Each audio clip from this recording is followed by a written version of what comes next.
Hi there, this is John Nelson for the Audubon Moment. Many of us here in Florida consider Lake Okeechobee to be the cause of an awful lot of pollution that goes into the St. Lucie River. And yet you'd be surprised at just how pristine some areas of Lake Okeechobee are. Just recently, my wife and I had an opportunity to take an airboat ride in the Buckhead Ridge area of Lake Okeechobee, and we wanted to share some of these highlights with you today.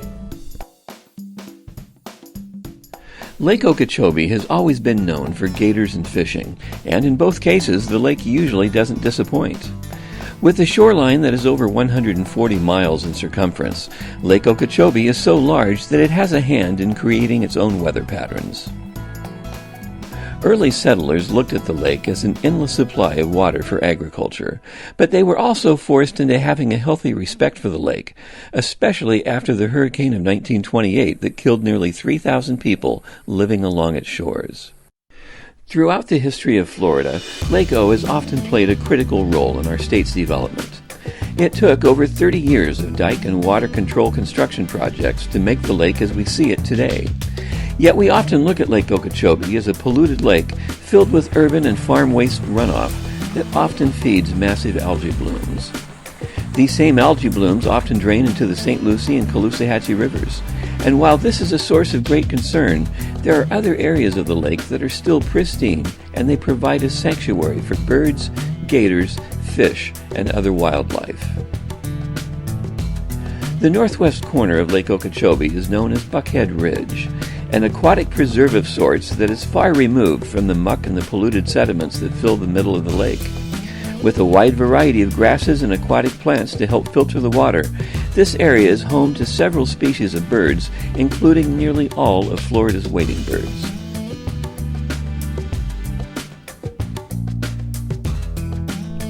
The snail kite can be found here as it flies just above the water looking for apple snails. And speaking of apple snails, the snail kite shares this bounty with the limpkin as they both search for this tasty treat. Seasonal residents include the black-necked stilt, a shorebird that is more often at home in freshwater settings. It has the longest legs for its body size compared to any other bird in the world. Often referred to as the ballerina of birds, its delicate body and seemingly choreographed moves make it a favorite to watch. The common gallinule can be seen hiding in the aquatic vegetation of the marsh. During nesting season, the chicks stay close to mom as there are several predators in the water that wouldn't think twice about taking a chick for a quick snack. Glossy ibis as well as white ibis thrive in the marsh as well. Both the white and the glossy ibis have long bills that are suited for probing the bottom of the lake, looking for aquatic insects and nearly anything else that is edible. This aquatic expanse seems to be secure on this side of the lake, yet on Lake Okeechobee, water levels are in a constant state of flux. Since water control measures began on Lake Okeechobee, there has always been a struggle to maintain water levels that are suitable for everyone and everything. All too often in the past, water levels had been maintained for human consideration, with little thought given to the consequences to wildlife. As a result, thousands of acres of wetlands can be wiped out when the water levels are allowed to go too low. When water levels rise too much, these same areas are flooded with too much water, and the resulting damage makes it nearly impossible for critical species like the snail kite to nest. The area where this otter was swimming was once high and dry during a drought, and while a river otter may be able to move to another suitable location, other species simply aren't that lucky.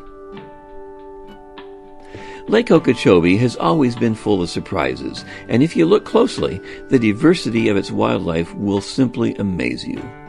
On a previous trip to the lake, we were fortunate enough to find a nesting pair of least bitterns. The smallest member of the heron family, these birds are extremely shy, but we were able to carefully approach to a safe distance and observe them on the nest that they were hiding in the sawgrass. On this trip, we found a flock of black skimmers. At least 75 or more of these birds stood on a small island in the marsh, surrounded by the shallow waters that was just deep enough for them to display their signature feeding style.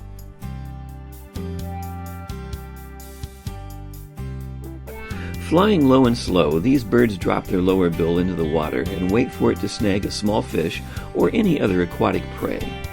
Their lower bill is about an inch longer than the upper, making this feeding strategy that much easier to pull off. As one of these birds came back to land, my wife caught an amazing shot of a bird with a small aquatic critter in its bill. Intermixed with the black skimmers were a few pairs of black-necked stilts, and we were treated to a bonding ritual that fully displayed the elegance of these birds. For the bird lover or just about anyone who likes to get out on the water, Lake Okeechobee rarely disappoints. Whenever you get the chance, take a boat tour of the Buckhead Ridge area of Lake Okeechobee. It's an adventure that you will want to take advantage of as you continue to discover Florida's wild outdoors.